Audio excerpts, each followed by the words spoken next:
Welcome to my YouTube channel. আশা করি সকলে সুস্থ আছো, ভালো আছো। আজকের আলোচনার বিষয় মাধ্যমিক এবিটি টেস্ট পেপার 2025। তো আজকে তোমাদের ইতিহাসের 274 পেজের সম্পূর্ণ এসএকিউ এবং এমসিকিউ প্রশ্ন এবং উত্তরগুলো নিয়ে আলোচনা করব। তাই বলবো তোমরা সবাই ভিডিওটি শেষ পর্যন্ত দেখো। আর তোমাদের যদি তোমরা নতুন হয়ে থাকো অবশ্যই চ্যানেলটি সাবস্ক্রাইব করে দিও।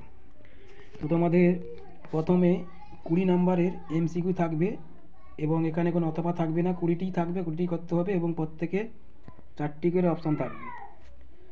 তো প্রথম যে প্রশ্ন সেটা হচ্ছে নতুন সামাজিক ইতিহাস চর্চার প্রধান বৈশিষ্ট্য হলো, অপশান ক হবে উত্তর, সাধারণ মানুষের উপর গুরুত্ব দান। তারপরের প্রশ্ন letters from a father to his daughter, এই বইটি লিখেছেন অপশান গ জওহরলাল নেহেরু। ভারতের প্রথম বাঙালি সংবাদপত্র প্রকাশক ছিলেন গঙ্গা কিশোর ভট্টাচার্য। ভারতীয় মহিলা হিসেবে প্রথম এমএ পাস করেন অপশান খ চন্দ্রমুখী বসু। নব্য বৈষ্ণব ধর্মের প্রবক্তা ছিলেন বিজয় কৃষ্ণ গোস্বামী। ব্রিটিশ সরকার ছোটনাগপুর প্রজাস্বত্ব আইন পাস করেন 1908 খ্রিস্টাব্দে। তারিখ-ই মুহাম্মদিয়া কথাটির অর্থ হল মোহাম্মদ প্রদর্শিত পথ। সিপাহী বিদ্রোহের সময় ভারতের গভর্নর জেনারেল ছিলেন লর্ড ক্যানিং। পরের প্রশ্ন বঙ্গভাষা প্রকাশিকা সভার প্রথম অধিবেশনে সভাপতিত্ব করেন গৌরী কিশোর ভট্টাচার্য।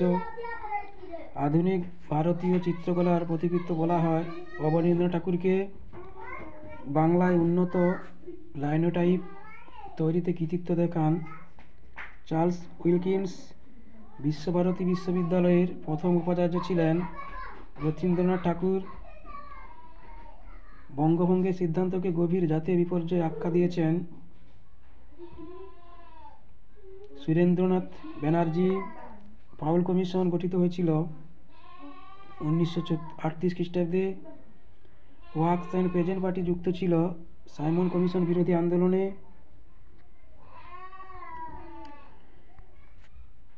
অরন্ধ ও উপবাস পালিত হয় রামেন্দ্র সুন্দর ত্রিবেদীর আহ্বানে। আইন অমান্য আন্দোলনকালে ধর্ষণা লবণগোলা অভিযানে নেতৃত্ব দেন সরোজিনী নাইডু। ভারতের সংবিধান বিধায়ক খসড়া কমিটির চেয়ারম্যান ছিলেন ডক্টর আম্বেদকর। ভারত বিভাজনের সীমানা কমিশনের সভাপতি নিযুক্ত হন সিরিল র্যাডক্লিফ। স্বাধীন ভারতের প্রথম ভাষাভিত্তিক রাজ্যটি হল অন্ধ্রপ্রদেশ। এই হচ্ছে 20টি এমসিকিউ। এবার হচ্ছে তোমাদের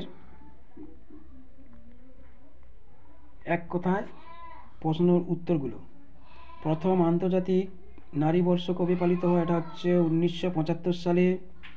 ভারতের বন বিভাগের প্রথম ইন্সপেক্টর জেনারেল কে ছিলেন? ডিয়েটিক ব্র্যান্ডিস। কত খ্রিস্টাব্দে দীপালি ছাত্রী সংঘ প্রতিষ্ঠিত হয়? 1926। স্বাধীন ভারতের প্রথম ভারতীয় সেনাপ্রধানের নাম কি? জেনারেল কে। এবার হচ্ছে ঠিক ভুল। লর্ড হার্ডিঞ্জ ঘোষণা, পাশ্চাত্য শিক্ষা লাভ করলে সরকারি চাকুরিতে অগ্রাধিকার পাওয়া যাবে, এটা ঠিক। 1885 খ্রিস্টাব্দে উমেশচন্দ্র ব্যানার্জি জাতীয় কংগ্রেসের প্রথম অধিবেশনে সভাপতিত্ব করেন, এটা হবে ঠিক। আইএসিএস এর মুখপত্রটির নাম হলো ইন্ডিয়ান জার্নাল অফ ফিজিক্স, এটা হচ্ছে ভুল। মাতঙ্গিনী হাজরা 1942 খ্রিস্টাব্দে ভারত ছাড়া আন্দোলনে সক্রিয়ভাবে অংশগ্রহণ করেন, এটা হবে ঠিক। এবার হচ্ছে ক এবং খ স্তম্ভ। ডিরোজিও সংঘ হবে একাডেমিক অ্যাসোসিয়েশন। রফিক মণ্ডল নীল বিদ্রোহের নেতা। Surendranath Banerjee Indian association. যতীন্দ্রনাথ সেন হবে দেশপ্রিয়। যতীন্দ্রনাথ সেন হবে দেশপ্রিয়। এবার হচ্ছে বিবৃতি, সঠিক বিবৃতি। ব্যাখ্যাগুলো এবার দেখে নাও। স্যার চার্লস উডের নির্দেশনামা বা ডেসপেস হলো ভারতের শিক্ষাক্ষেত্রে ম্যাগনা কার্টা। এটার সঠিক ব্যাখ্যা হবে তিনেরটা। প্রাথমিক থেকে উচ্চশিক্ষা পর্যন্ত শিক্ষা ব্যবস্থায় সামঞ্জস্য রেখে তার বিস্তারে গুরুত্ব আরোপ করা। পরের বিবৃতি 1921 খ্রিস্টাব্দে রবীন্দ্রনাথ ঠাকুর বিশ্বভারতী প্রতিষ্ঠা করেন। সঠিক উত্তরটা হবে ব্যাখ্যা 1, প্রকৃতির সংস্পর্শে শিক্ষাদানের জন্য তিনি বিশ্বভারতী প্রতিষ্ঠা করেন। তারপরে 3-এর বিবৃতি, বিরাট ষড়যন্ত্র মামলায় কমিউনিস্টদের অভিযুক্ত করা হয়। সঠিক ব্যাখ্যা ব্যাকেটটা, শ্রমিক অসন্তোষে কমিউনিস্টদের প্রভাব খর্ব করার জন্য এই মামলা তাদের অভিযুক্ত করা হয়।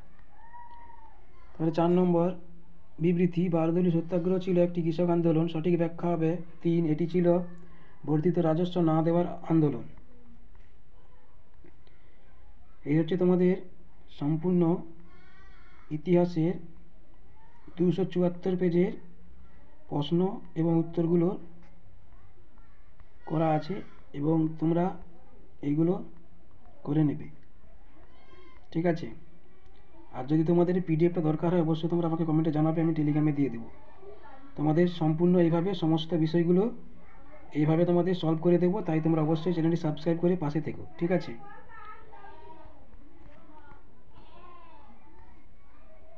তো আজকের মতো থাক, সকলে ভালো থেকো, সুস্থ থেকো, ধন্যবাদ।